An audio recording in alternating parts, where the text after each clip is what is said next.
दिल्ली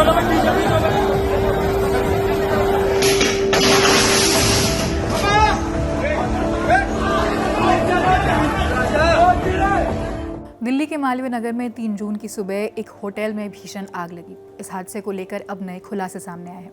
हादसे में 21 लोगों की मौत हो गई, जिनमें से ज़्यादातर फॉरेनर्स बताए जा रहे हैं। 40 से ज़्यादा लोगों को रेस्क्यू कर लिया गया है।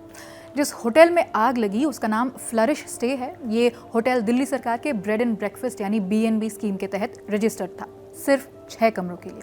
लेकिन जानकारी के मुताबिक आरोप है कि वहां करीब 25 कमरे चलाए जा रहे थे। BNB स्कीम के नियमों के मुताबिक किसी भी रजिस्टर्ड प्रॉपर्टी में मैक्सिमम 8 कमरे और 16 बेड का ही परमिशन होता है। ऐसे में होटल ने साफ तौर पर नियमों का उल्लंघन किया है।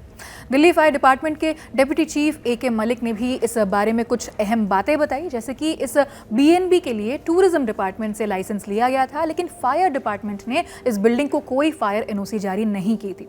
ये भी बताया कि फायर चीफ के मुताबिक इस इलाके में भी शायद किसी होटल को फायर NOC नहीं दी गई है। बताया जा रहा है कि इस बिल्डिंग के लिए फायर क्लियरेंस जरूरी था, लेकिन इसका अप्रूवल नहीं लिया गया था। बिल्डिंग में वेंटिलेशन का कोई इंतजाम नहीं था। आज तक की रिपोर्ट के मुताबिक इन होटल्स के पास न तो पर्याप्त लाइसेंस है और न ही सुरक्षा के मानक अपनाए गए हैं।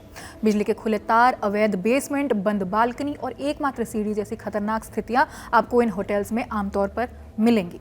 और क्योंकि ये होटल्स अस्पताल के पास हैं, इसलिए मरीज और उनके परिवार इन्हीं जगहों पर रुके रहते हैं। शुरुआत में इस होटल को लेमन ग्रीन इन बताया गया था, लेकिन बाद में दिल्ली सरकार ने साफ किया कि हादसा हौज रानी इलाके के फ्लरिश स्टे में हुआ था। स्थानीय विधायक सतीश उपाध्याय ने कहा कि मामले की जांच की जाएगी। वहीं पुलिस ने भी होटल मालिक के खिलाफ जांच की बात कही है। 3 जून सुबह 8:48 पर जब आग लगने के बाद इलाके में अफरा तफरी मच गई। फायर डिपार्टमेंट की 10 गाड़ी मौके पर भेजी गई। फायर ब्रिगेड और रेस्क्यू टीमों ने मौके पर पहुंचकर 40 से ज्यादा लोगों को बाहर निकाला। 3 लोगों को बेसमेंट से रेस्क्यू किया गया, फिर पास ही के मैक्स अस्पताल ले जाया गया।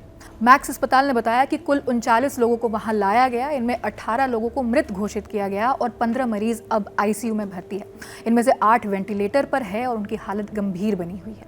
5 लोगों को इलाज के बाद डिस्चार्ज कर दिया है। एक गंभीर रूप से झुलसे मरीज को सफदरजंग अस्पताल रेफर कर दिया गया है।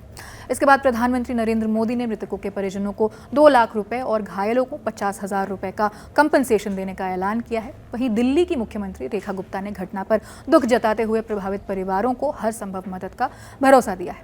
दिल्ली के पूर्व मुख्यमंत्री अरविंद केजरीवाल ने भी घटना का चिंता जताते हुए कहा कि दिल्ली में लगातार हो रही आग की घटनाएं और लोगों की मौत बेहद चिंताजनक है। इस खबर में फिलहाल इतना ही। जो भी अपडेट्स आएंगे हम आप तक पहुंचाते रहेंगे। अपना और अपनों का ख्याल रखिए। शुक्रिया।